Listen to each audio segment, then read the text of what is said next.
Ancient Greek homes had two varieties, the northern and southern styles. The materials, structure and locations differed between the two, giving them a distinct visual appearance that matched the area.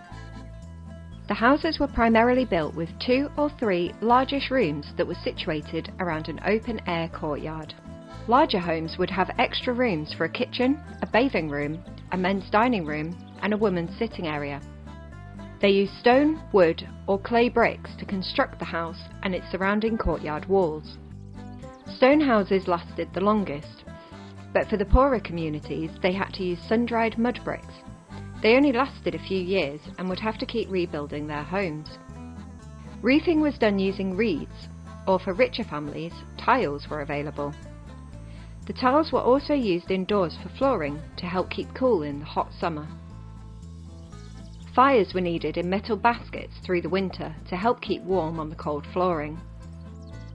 Indoors, furniture was only used if it had a practical use.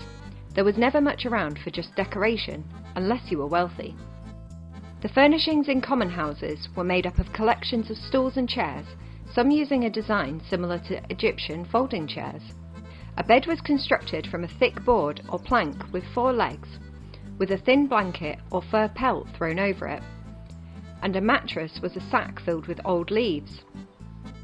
In the absence of cupboards, chests would have been a common storage solution.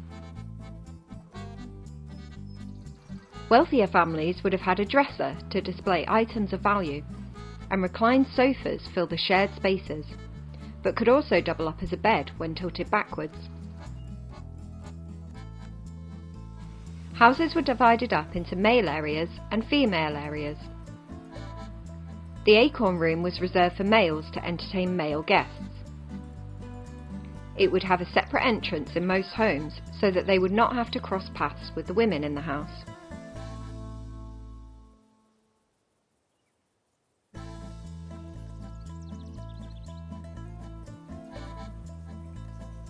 The courtyard was an active social space where people would gather, and also where a lot of the day's housework would take place.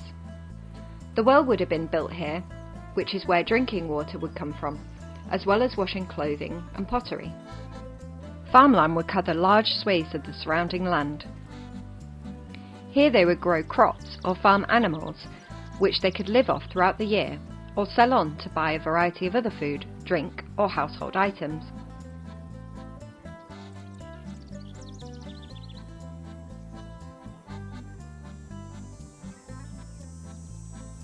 Toilets in ancient Greece were more than just an outdoor hole in the ground.